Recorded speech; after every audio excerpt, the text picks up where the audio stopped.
Hello, I'm Matt Reynolds, editor of Packaging World, back with another edition of Take 5.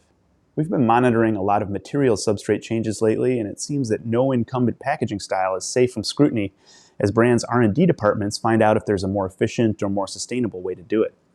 Today I'm going to look at the recent rise of paper packaging in a trio of places that you wouldn't logically expect to see paper, all liquid or viscous product applications. The first is a shampoo and conditioner sample pack application from Estee Lauder's Aveda brand. Another is a bag and paper bottle application replacing traditional glass spirits bottles. And the third, which is completely new to the market as far as I know, is a paper-based bottle cap enclosure for glass bottles. All of these applications are paper, but they rely on a thin, lightweight plastic liner or pouch for barrier properties. Let's look at Aveda's paper sachet sample pack first. Late last year, Aveda partnered with co-packer Frugalpac in the development of what stakeholders say is Prestige Beauty's first ever paper-based, locally recyclable sachet, or packet. Also involved in the partnership is Gentili Packaging Machinery, the OEM responsible for the form, fill, seal style equipment built to run this proprietary package format. Aveda says the new pack design is a superior solution for sampling applications specifically. That's because they're curbside recyclable in Europe and the UK at the end of the sample pack's life, and the brand and suppliers are working and iterating on the concept to achieve a similar certification here in the US. And they say that's not far off. The sachet itself is a proprietary foil-free lamination of paper and EVOH.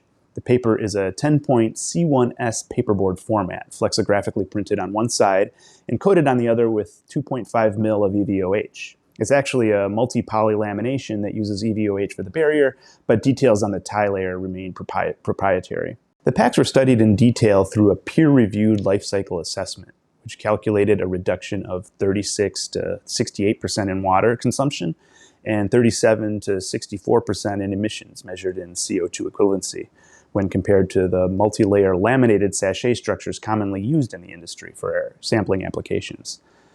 Such sachets, which this paper packet replaces, are typically made by combining layers of polyester, polyethylene, and aluminum.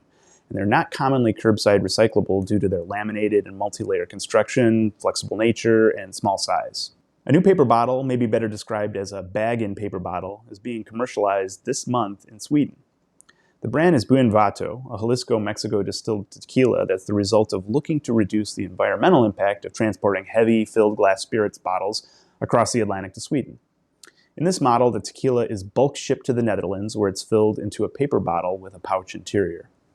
The format is functionally bag-in-box. In this case, the box portion begins as a die-cut and geometrically creased blank of printed paperboard. Being printed paperboard, no additional labels or labeling equipment are necessary.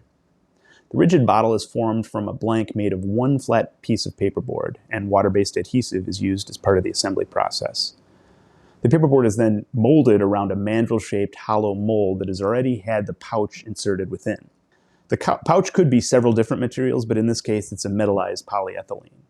The whole system is called Frugalpac from UK-based supplier Frugalpac.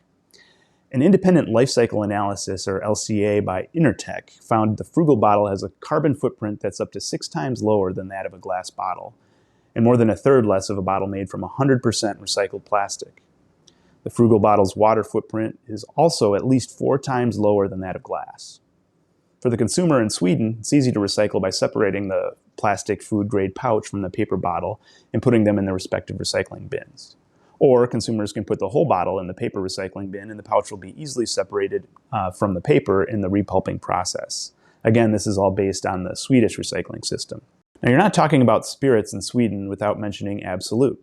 And sure enough, the Pernod Ricard brand is working on an interesting paper-based packaging concept that we've mentioned on Take 5 in the past. This is a press-formed, paper-based cap enclosure with easily separable thin plastic liner for barrier.